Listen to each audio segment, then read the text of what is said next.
Hello everyone, welcome back to my channel. So guys, आज के इस वीडियो में हम क्लास 8th की साइंस का फर्स्ट चैप्टर जिसका नाम है crop production and management chapter cover करेंगे। तो इस वीडियो के अंदर हम पार्ट 2 कवर करेंगे और जो लास्ट वीडियो थी उसका हमने पार्ट 1 कवर किया था। सो जो भी हमारे चैनल में न्यू है, वीडियो को लाइक करके चैनल को सब्सक्राइब कर दें। सो बढ़ते हैं चलो चैप्टर की तरफ। Adding manure and fertilisers. The substances which are added to the soil in the form of nutrients for the healthy growth of plants are called manure and fertilizers. तो वो सब्सटेंसेस जिनको सॉइल के अंदर nutrients के form में add किया जाता है जिससे कि प्लांट्स जो है वो हेल्दी ग्रो हो सके, उन सब्सटेंसेस को मैन्योर और फर्टिलाइज़र बोलते हैं। I saw a healthy crop growing in the farm. मैंने एक फार्म के अंदर हेल्दी क्रॉप ग्रोइंग देखी, और मतलब एक क्रॉप ऐसी देखी जो बहुत अच्छे से हेल्दी ग्रो हो रही थी। इन द नेबरिंग फार्म, जो पड़ोसी में जो फार्म है, द प्लांट्स वर वीक, जो प्लांट्स थे वो वीक थे, कमज़ोर थे। Why do some plants grow better than others, क्यों कुछ प्लांट्स ग्रो करते हैं बेटर वे में बाकियों से। Soil supplies mineral nutrients to the crop plants, जो सॉइल है वो मिनरल न्यूट्रिएंट्स सप्लाई करता है, प्रोवाइड करता है क्रॉप्स को। ये जो न्यूट्रिएंट्स हैं ये बहुत ज़रूरी होते हैं प्लांट्स की ग्रोथ के लिए। तो कुछ एरियाज़ के अंदर क्या होता है कि जो फार्मर्स जो हैं वो क्रॉप्स को रेगुलरली उसी सेम फील्ड के अंदर, सेम एरिया के अंदर ग्रो कर रहे होते हैं, जिससे होता क्या है कि जो वो फील्ड है वो कभी भी अनकल्टिवेटेड नहीं रहती, फैलो नहीं रहती, और उस फील्ड के अंदर जितना भी सॉइल के अंदर न्यूट्रिएंट्स होते हैं वो हम हर बार यूज़ होते रहते हैं, जिससे कि जो सॉइल है उसके न्यूट्रिएंट्स का लेवल बहुत कम हो जाता है। इमेजिन करो फिर न्यूट्रिएंट्स का क्या होता होगा। तो रेगुलर आप कल्टीवेशन कर रहे हो क्रॉप्स की, जो कि जो सॉइल के अंदर न्यूट्रिएंट्स हैं उनको पुअर कर देगा। इसीलिए जो फार्मर्स हैं वो मैन्योर ऐड करते हैं फील्ड्स के अंदर, जिससे कि जो सॉइल है उसके अंदर सॉइल के अंदर न्यूट्रिएंट्स बने रहें। तो इस प्रोसेस को कि हम बार बार मैन्योर करते जा रहे हैं, तो इस प्रोसेस को मैन्योरिंग कहते हैं। अब आपने अगर मैन्योर का प्रोसेस ढंग से नहीं किया है, इम्प्रॉपर वे में किया है, तो रिजल्ट क्या निकलता है? Week plants. मैन्योर जो है वो एक ऑर्गेनिक सब्सटेंस है जो हमें डीकम्पोजिशन ऑफ प्लांट या फिर एनिमल वेस्ट से मिलता है। और जो फार्मर्स हैं वो डंप प्लांट को और एनिमल वेस्ट को पिट्स के अंदर डाल के ओपन प्लेसेस के अंदर छोड़ देते हैं डीकम्पोज होने के लिए। अब जो डीकम्पोजिशन है वो कुछ माइक्रो ऑर्गेनिजम्स के द्वारा होता है। The decomposed matter is used as organic manure. फिर जो डीकम्पोज्ड मैटर है उसको ऑर्गेनिक मैन्योर, जो नेचुरल मैन्योर है, उस वैसे यूज़ होता है। You have already learned about vermicomposting in class 6। तुमने वर्मी कंपोस्टिंग के बारे में 6th क्लास में पढ़ रखा है। Did plants in all the glasses grow at the same place, कि जो प्लांट्स हैं हर ग्लासेस के अंदर वो क्या सेम प्लेस में ग्रो होंगे, मतलब हुए। विच ग्लास शोड, कौन ग्लास ने शो किया better growth of plants, better grow जिसके अंदर प्लांट्स हुए हैं। In which glass was the growth fastest, किस ग्लास के अंदर ग्रोथ जो थी वो फास्टेस्ट थी। अच्छा, तो हमें इसके अंदर देखना है। टेक मूंग और ग्राम सीड्स, आपको मूंग या फिर ग्राम सीड्स लेने हैं और जर्मिनेट करना है उन्हें। Select 3 equal sized seedlings, 3 equal size के सीडलिंग्स को आपको सिलेक्ट करना है। टेक 3 एम्प्टी ग्लासेस और सिमिलर वेसल्स, आपको 3 खाली ग्लास लेने हैं या फिर 3 सिमिलर बर्तन लेने हैं। मार्क दम ABC, उनको ABC मार्क करना है। To glass A add little amount of soil, glass A के अंदर आपको थोड़े से अमाउंट में मिट्टी डालनी है। Mixed with a little cow dung manure, उसको मिक्स करना है थोड़े से काउडंग के साथ, मैन्योर जिसको बोला जाता है। इन ग्लास बी के अंदर आपको डालना है सेम अमाउंट ऑफ सॉइल, उसी अमाउंट के अंदर आपको मिट्टी डालनी है और मिक्स करना है आपको थोड़ा सा urea. Take the same amount of soil in glass C के अंदर आपको सेम अमाउंट में ही सॉइल लेना है विदाउट एडिंग एनीथिंग, कुछ भी आपको उसके अंदर ऐड नहीं करना। Now pour the same amount of water in each glass, अब सेम अमाउंट जो है वाटर का उसके अंदर आपको डाल देना है हर ग्लास के अंदर। And plant the seedlings in them, और उसके अंदर सीडलिंग्स को डाल देना है। Keep them in a safe place and water them daily, उनको सेफ प्लेस के अंदर रखना है और उनको पानी देना है daily. After 7 to 10 days observe their growth. 7 to 10 days के बाद में उनकी ग्रोथ को आपको ऑब्जर्व करना है।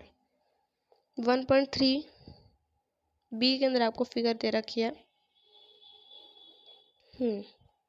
ये 1.3 फर्स्ट वाली है जिसके अंदर आप सीड्स को ग्लासेस के अंदर डाल रहे हैं। यहाँ पे 7 to 10 डेज के बाद में हमने देखा ये ए वाला, ये बी और ये सी। जैसे कि दिख ही रहा है कि बी वाले के अंदर ज़्यादा जल्दी क्रॉप्स को ग्रो कर लिया गया है। Did plants in all the glasses grow at the same pace? Which glass showed better growth of plants? कौन से ग्लास ने शो किया है better growth of plants? तो बी वाले ने। In which glass was the growth fastest? कौन से ग्लास में ग्रोथ जो थी वो फास्टेस्ट थी? सो बी वाले में। Now fertilizers are chemicals which are rich in a particular nutrient. Fertiliser से केमिकल्स होते हैं जो पर्टिकुलर न्यूट्रिएंट के अंदर रिच होते हैं। मतलब अगर वो जैसे नाइट्रोजन का है कोई फर्टिलाइज़र तो उसके अंदर नाइट्रोजन ही होगा। How are they different from manure? वो मैन्योर से कैसे डिफरेंट है? Fertilizers are produced in factories. जो फर्टिलाइज़र्स हैं उनको फैक्ट्रीज में प्रोड्यूस किया जाता है। Some examples of fertilizers are urea, ammonium sulphate, super phosphate, potash, NPK मतलब कि नाइट्रोजन, फॉस्फोरस और पोटाशियम। तो ये जो एग्जांपल्स है वो हैं फर्टिलाइज़र्स के जो फैक्ट्रीज के अंदर बनते हैं।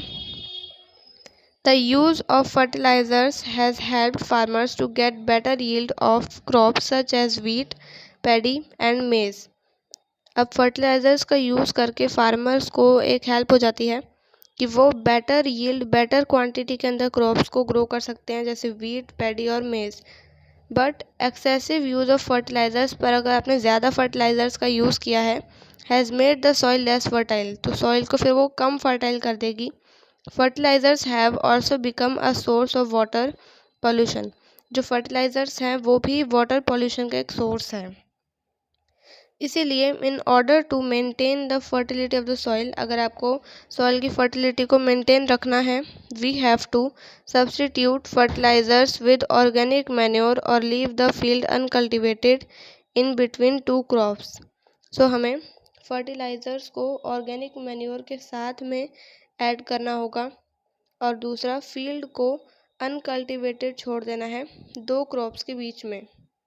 The use of manure improves soil texture as well as its water retaining capacity. It replenishes the soil with nutrients. जो यूज़ है मैन्योर का वो इम्प्रूव करता है सॉइल का जो टेक्सचर है as well as its water retaining capacity. अब it replenishes the soil with nutrients, और ये जो मैन्योर है ये न्यूट्रिएंट्स भी ऐड करता है सॉइल के अंदर। Another method of replenishing the soil with nutrients is through crop rotation.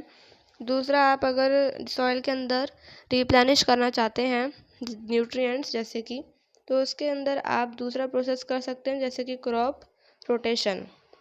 This can be done by growing different crops alternatively. तो ये जो क्रॉप रोटेशन का जो प्रोसेस है इसको आप कैसे कर सकते हैं कि हर बार आपको डिफरेंट टाइप्स ऑफ क्रॉप्स को ग्रो करना है। पहले फार्मर्स जो थे नॉर्दर्न इंडिया के अंदर use to grow legumes as fodder in one season and wheat in the next season. तो जो नॉर्दर्न इंडिया के अंदर जो फार्मर्स थे वो पहले लेग्यूम्स को ग्रो किया करते थे फूडर प्लांट्स के अंदर एक सीज़न में, और दूसरे सीज़न में वो वीट को ग्रो किया करते थे। This helped in the replenishment of the soil with nitrogen. अभी क्रॉप रोटेशन के अंदर मतलब पहले एक सीज़न में आपने लेग्यूम्स ग्रो किया, दूसरे में वीट ग्रो किया, तो इसमें क्या हेल्प हुई कि जो सॉइल है उसके अंदर रिप्लेनिशमेंट हुई नाइट्रोजन की। Farmers are being encouraged to adopt this practice. Farmer जो हैं वो अभी भी इनकरेज होते हैं इन प्रैक्टिस को अडॉप्ट करके, उनकी बहुत हेल्प भी होती है। इन द प्रीवियस क्लासेस, पिछली क्लासेस के अंदर you have learned about rhizobium bacteria, तुमने राइजोबियम बैक्टीरिया के बारे में पढ़ा था। These are present in the nodules of roots of leguminous plant. तो ये जो राइजोबियम बैक्टीरियाज हैं ये सब लेग्यूमिनस प्लांट्स के जो नोड्यूल्स हैं वहाँ पे प्रेजेंट होते हैं जड़ों में। दे फिक्स एटमॉस्फेरिक नाइट्रोजन, वो एटमॉस्फेरिक जो नाइट्रोजन है उसको फिक्स कर देते हैं। यहाँ पे डिफरेंस है फर्टिलाइज़र और मैन्योर के बीच में। तो जो फर्टिलाइज़र है वो मैन मेड है और इनऑर्गेनिक है, नेचुरल नहीं है, मतलब कि सॉल्ट। और मैन्योर जो है वो नेचुरल सब्सटेंस से बना है, जो कि जैसे डीकम्पोजिशन ऑफ कैटल डंग या फिर प्लांट रेजिड्यूज। फर्टिलाइज़र्स जो है वो प्रिपेयर किए जाते हैं फैक्ट्रीज के अंदर, और मैन्योर जो है वो फील्ड्स के अंदर बनाया जा सकता है। Fertilizer does not provide any humus to the soil. Fertilizer जो है वो कोई भी ह्यूमस नहीं प्रोवाइड करते सॉइल को, और जो मैन्योर है वो बहुत सारे ह्यूमस प्रोवाइड करते हैं सॉइल को। फर्टिलाइज़र जो है वो रिच होते हैं प्लांट न्यूट्रिएंट्स जैसे कि नाइट्रोजन, फॉस्फोरस और पोटाशियम, और जो मैन्योर्स हैं उसके अंदर कम न्यूट्रिएंट्स होते हैं प्लांट न्यूट्रिएंट्स उसके अंदर बहुत कम होते हैं। अब table 1.1 gives the differences between a fertilizer manure. Advantages of manure क्या हैं? The organic manure is considered better than fertilizers. जो ऑर्गेनिक मैन्योर है उसको बेटर माना जाता है फर्टिलाइजर से, क्योंकि वो केमिकल नहीं है। वो इसीलिए क्योंकि it enhances the water holding capacity of the soil. Manure को यूज़ करके जो वाटर होल्डिंग कैपेसिटी है वो बनी रहती है सॉइल के अंदर। It makes the soil porous due to which exchange of gases becomes easy. अभी सॉइल को फोरस बना देती है जिससे कि जो एक्सचेंज होते हैं गैसेस के वो इजीली हो सकता है। It increases the number of friendly microbes. जो फ्रेंडली माइक्रोब्स हैं जो क्रॉप्स के लिए अच्छे माने जाते हैं उनकी जो अमाउंट है, नंबर है, वो भी ग्रो कर देते हैं। It improve the texture of the soil. Soil के टेक्सचर को भी इम्प्रूव कर देते हैं। Irrigation. All living beings need water to live. हर लिविंग बींग को वाटर की ज़रूरत पड़ती है ज़िंदा रहने के लिए। Water is important for proper growth and development. Water important है प्रॉपर ग्रोथ और डेवलपमेंट के लिए। Water is absorbed by the plant roots. जो वाटर है वो प्लांट के रूट्स एब्जॉर्ब करते हैं। अलॉन्ग विद वाटर, पानी के साथ साथ में मिनरल्स और फर्टिलाइजर्स भी एब्जॉर्ब कर लेते हैं प्लांट्स के रूट्स।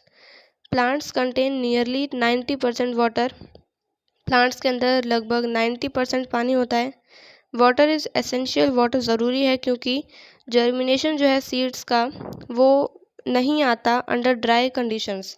अगर ड्राई कंडीशन है तो उसके अंदर जर्मिनेशन ऑफ सीड्स नहीं हो पाता। Nutrients dissolve in water are transported to each part of the plants. अब जो न्यूट्रिएंट्स जो हैं जो पानी के अंदर डिजॉल्व होते हैं वो ट्रांसपोर्ट हो जाते हैं प्लांट्स के हर पार्ट के अंदर। Water also protects the crop from both frost and hot air currents. जो वाटर है वो क्रॉप को प्रोटेक्ट करता है फ्रस्ट और हॉट एयर करेंट से। To maintain the moisture of the soil. Soil के अंदर मॉइस्चर को मेंटेन रखने के लिए, जिससे कि हेल्दी क्रॉप ग्रो हो सके, फील्ड्स को रेगुलरली पानी दिया जाता है। फील्ड्स में रेगुलरली पानी डाला जाता है। अब जो सप्लाई है वाटर का जिसके अंदर क्रॉप्स को रेगुलर इंटरवल ऑफ टाइम के अंदर पानी दिया जाता है उस प्रोसेस को इरिगेशन कहते हैं। अब ये पानी देने का जो सिस्टम है वो हर क्रॉप का अलग है, सॉइल टू सॉइल भी और सीज़न टू सीज़न भी। गर्मियों के अंदर ये जो फ्रीक्वेंसी जो है पानी देने की वो हायर हो जाती है, ज़्यादा हो जाती है। ऐसा क्यों है? क्या इसका रीज़न ये है कि गर्मियों के अंदर जो इवापोरेशन जो पानी का है उसके अंदर इंक्रीज़ हो जाता है रेट, क्योंकि पानी गर्मियों के अंदर जल्दी इवापोरेट हो जाता है from soil and the leaves. जो सॉइल और लीव्स है उनमें से। I am very careful this year. मैं इस साल बहुत केयरफुल हूँ about watering the plants. Plants को पानी देने के लिए, मतलब प्लांट्स के पानी देने के बारे में। लास्ट समर, पिछली गर्मियों में, माई plants dried up and died. मेरे प्लांट्स जो थे वो सूख गए थे और मर गए थे, मतलब ख़राब हो गए थे। सोर्सेज ऑफ इरीगेशन क्या क्या है? The sources of water for irrigation: wells, tubewells, ponds, lakes, rivers, dams and canals. तो ये सब सोर्सेज है इरिगेशन के। यहाँ पे आपको फ़ोटोज़ भी दिखा रखी हैं। ये ट्रेडिशनल सिस्टम्स हैं, जैसे कि इस सिस्टम को बोला गया मोट। ये ट्रेडिशनल मेथड्स हैं। ये चेन सिस्टम है इस तरीके से। ये ढिकली है और ये राहत है। तो ट्रेडिशनल मेथड्स ऑफ इरिगेशन क्या क्या है? The water available in wells, lakes and canals is lifted up by different methods in different regions for taking it to the fields. अब जो वाटर जो है वो अवेलेबल जो होता है कुओं के अंदर, लेक्स के अंदर, कैनाल्स के अंदर, उसको डिफरेंट डिफरेंट मेथड से उठाया जाता है अलग अलग रीजन्स में, जिससे कि उन्हें फील्ड्स तक पहुंचाया जा सके। कैटल और human labour is used in these methods. In methods के अंदर कैटल और ह्यूमन लेबर्स का यूज़ होता है, इसीलिए दीज मेथड्स आर चीपर। ये जो मेथड्स हैं बहुत सस्ते होते हैं, बट लेस एफिशिएंट, पर बहुत कम एफिशिएंट भी होते हैं, यानी काफ़ी नहीं होते इतने। The various traditional ways are, जो वेरियस ट्रेडिशनल वेज हैं वो कौन कौन से हैं? मोट, चेन पंप, जिसको चेन सिस्टम भी बोला जाता है, डेकली एंड राहत। Pumps are commonly used for lifting water. जो पंप्स हैं उनको कॉमनली यूज़ किया जाता है पानी को लिफ्ट करने के लिए। Diesel, biogas, electricity and solar energy is use to run these pumps. अब डीजल, बायोगैस, इलेक्ट्रिसिटी और सोलर एनर्जी जो है वो यूज़ की जाती है इन पंप्स के लिए, जिससे कि ये जो पंप्स हैं उनको चलाया जा सके। मॉडर्न मेथड्स जो है इरिगेशन के वो क्या क्या है? So modern methods of irrigation help us to use water economically. जो मॉडर्न मेथड्स हैं इरिगेशन के वो हेल्प करते हैं हमें वाटर को यूज़ करना कैसे? Economically. The main methods used are as follows. पहला है स्प्रिंकलर सिस्टम, जिसके अंदर छिड़कने वाला सिस्टम होता है। This system is more useful on the uneven land where sufficient water is not available. ये सिस्टम वहाँ के लिए ज़्यादा यूज़फुल है जहाँ पे वाटर काफ़ी नहीं होता है अमाउंट में। The perpendicular pipes having rotating nozzles on top. जो परपेंडिकुलर पाइप्स होती हैं उनके पास रोटेटिंग नोजल्स होती हैं टॉप में। Are join to the main pipeline, जो मेन पाइपलाइन से जॉइन होती हैं at regular interval, same interval of time के अंदर। When water is allowed to flow, जब वाटर फ्लो होता है थ्रू द मेन पाइप के through, under pressure with the help of a pump, pressure में एक पंप के हेल्प से, it escapes from the rotating nozzles. ये कहाँ से निकलते हैं? रोटेटिंग नोजल्स से। It gets sprinkled on the crop, फिर ये क्रॉप्स के अंदर स्प्रिंकल होते हैं, छिड़क जाते हैं। इफ़ इट इज़ रेनिंग, अगर ये बारिश का सीज़न है तो। Sprinkler is very useful for lawns. Sprinkler जो है वो लॉन्स के लिए बहुत यूज़फुल है, कॉफ़ी प्लांटेशन के लिए ईजी है, यूज़फुल है। एंड सेवरल अदर क्रॉप्स, और ऐसी बहुत सारी अदर क्रॉप्स है जहाँ पे बहुत यूज़फुल माने जाते हैं। ये ड्रिप सिस्टम है। In this system the water falls drop by drop. इस सिस्टम के अंदर वाटर जो है वो ड्रॉप बाय ड्रॉप फॉल होता है डायरेक्टली नियर द रूट्स, सीधा रूट्स के पास में। सो इसीलिए इसे ड्रिप सिस्टम बोला जाता है। It is the best technique for watering fruit plants. ये बेस्ट टेक्निक है अगर हम कोई ऐसा क्रॉप उगा रहे हैं जिससे फ्रूट्स मिलते हैं हमें। गार्डन्स और ट्रीज़ के लिए भी ये बहुत यूज़फुल माने जाते हैं। Water is not wasted at all. इस सिस्टम के अंदर वाटर कभी भी वेस्ट नहीं होता क्योंकि सीधा रूट्स तक पहुंचता है। It is a boon in regions where availability of water is poor. ये वहाँ के लिए बहुत यूज़फुल माना जाता है जहाँ पर अवेलेबिलिटी जो है वाटर की वो बहुत ख़राब होती है। Now protection from weeds. So Boojho and Paheli went to a nearby wheat field. Wheat के फील्ड के पास जाते हैं वो बूजो और पहेली, और वहाँ पे देखते हैं that there were some other plants in the field, की फील्ड के अंदर कुछ और भी बाकी प्लांट्स हैं growing along with wheat plants, जो वीट प्लांट्स के साथ ही जिनको ग्रो कर रखा है। Have these other plants been planted purposely in a field? Many other undesirable plants may grow naturally. Fields के अंदर बहुत सारे अनडिज़ायरेबल यानी कि कुछ ऐसे प्लांट्स भी ग्रो हो जाते हैं जिनको हम चाहते तो नहीं है ग्रो हो, पर फिर भी वो ग्रो हो जाते हैं नेचुरली विद द क्रॉप्स के साथ में। और इन अनवांटेड प्लांट्स को वीड्स कहा जाता है। The removal of weeds is called weeding. अब जो प्रोसेस है वीड्स को रिमूव करने का उसे वीडिंग बोलते हैं, और जो वीडिंग है वो बहुत नेसेसरी है since weeds complete with the crop plants for water, nutrient, space and light, thus they affect the growth of crop. Some weeds interfere even in harvesting and may be poisonous for animals and human beings. जब हम crops को nutrients देने की कोशिश करते हैं किसी भी मैन्योर या फर्टिलाइज़र की हेल्प से, तो वीड्स क्या करते हैं, उन मैन्योर और फर्टिलाइजर्स के जो न्यूट्रिएंट्स हैं उनको खुद एब्जॉर्ब कर लेते हैं। तो वो न्यूट्रिएंट्स क्रॉप्स को जाने के बजाय इन वीड्स को चले जाते हैं। तो और जो बाकी न्यूट्रिएंट्स जैसे वाटर, न्यूट्रिएंट्स, स्पेस, लाइट, ये सब वीड्स ही एब्जॉर्ब कर लेते हैं, क्रॉप्स नहीं कर पाते। तो इसीलिए ये बहुत अफेक्ट करते हैं क्रॉप्स की ग्रोथ को। और कभी कभी तो हार्वेस्टिंग के टाइम पे ये पॉइजनस भी बन जाते हैं एनिमल्स के लिए और ह्यूमन बींग्स के लिए। Farmers adopt many ways to remove weeds. Farmers ने बहुत सारे वेज अडॉप्ट किए हैं वीड्स को हटाने के लिए, to control their growth. Tilling before sowing of crops helps in uprooting and killing of weeds. Tilling एक प्रोसेस है जिससे क्या होता है कि सोइंग ऑफ क्रॉप्स जो है उससे पहले यहाँ पे प्रोसेस किया जाता है टाइलिंग का, जो uprooting and killing of weeds को हेल्प करता है, यानी कि जिससे वीड्स ग्रो नहीं हो पाते, अगर ग्रो होते भी है तो वो मर जाते हैं। विच में देन ड्राई अप, जिनको फिर सुखा दिया जाता है, and get mixed with the soil, और सॉइल के साथ ही वो मिक्स हो जाते हैं। The best time for the removal of weeds is before they produce flowers and seeds. जो बेस्ट टाइम है रिमूवल ऑफ वीड्स का वो है इससे पहले कि वो प्रोड्यूस हो उसके अंदर फ्लावर्स या फिर सीड्स, तो उससे पहले ही हमें उन वीड्स को हटा देना चाहिए। The manual removal includes physical removal of weeds by uprooting और cutting them close to the ground. जो मैनुअल रिमूवल जो है उसके अंदर क्या इंक्लूड है, फिजिकल रिमूवल ऑफ वीड्स। अब वो फिजिकल रिमूवल कैसे होता है, बाय अपरूटिंग और cutting them close to the ground, ground के पास से उनको कट करना from time to time.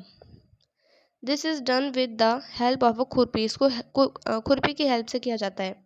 A seed drill is also used to uproot weeds.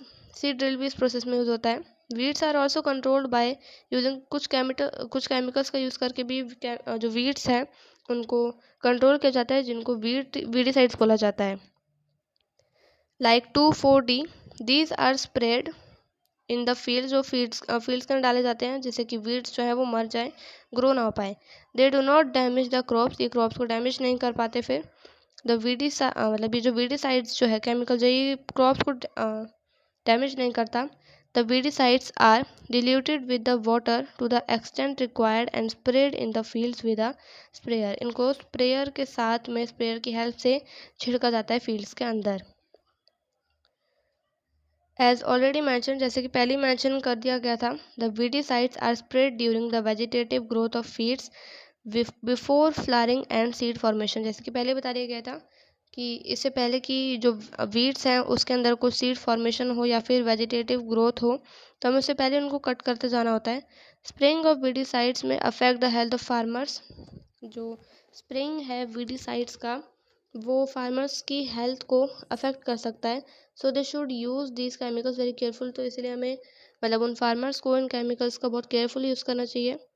They should cover their nose, उनको अपनी नोज़ और माउथ को कवर करना चाहिए, ढकना चाहिए, with a piece of cloth, एक कपड़े के टुकड़े से, during spraying of this chemicals, इन केमिकल्स को छिड़कते टाइम। सो बाकी हम नेक्स्ट वीडियो में कवर करेंगे पार्ट 3 में। सो जब तक के लिए bye bye, thanks for watching. Video को लाइक करके चैनल को सब्सक्राइब कर देना।